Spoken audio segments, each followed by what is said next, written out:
Эми бул маселе мындай да, шарият жактан болот деген жооп, анан практика жүзүндөгү жооп. Албетте ким экинчи аялга үйлөнүп атып, биринчи аялына кабар бербей, бирок экинчи некеси ошо никенин шарттары толук камтылып, экинчи аялдын ата энеси билип, күбөлөрү менен үйлөнгөн болсо, анын никеси шариятта дуруш деп эсептелет, туура деп. Бирок жашоодо ошол адамга бул баягы жеке насаат, практика жүзүндө айтып атам, көп зыян алып келип коюшу ыктымал да. Анткени ушундай окуяларга мен күбө болгом. Көп эркектер ошентип уруш чыгып кетпесин деп экинчи аялын жашыруун алып алышып, биринчи аялына айтпай да. Мен жашыруун дегени биринчи аялына кабарлабай.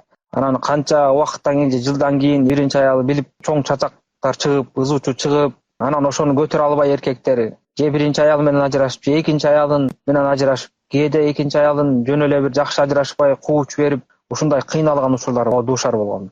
Себеп көргөм да ошондойлорду. Ошолор менен байланышкам. Кээ бирөөсү эмне кылаарын билбей калгандар болгон. Анан эгерде чечкиндүү, ошо акыл эстүү, ошонун баарын көтөрө алам, проблемаларды көтөрүп кетем, кийин билинсе деле баарын жайгарам, Кудайга шүгүр, ошого ишенем деген болсо, анан ошо кадамга барса болот. Анан жөн эле убактылуу өзүнүн кызыкчылыгын ойлоп, ошондо үйлөнүп алган, кийин проблемага кирип алып, анан айттың деп өкүнбөш керек да.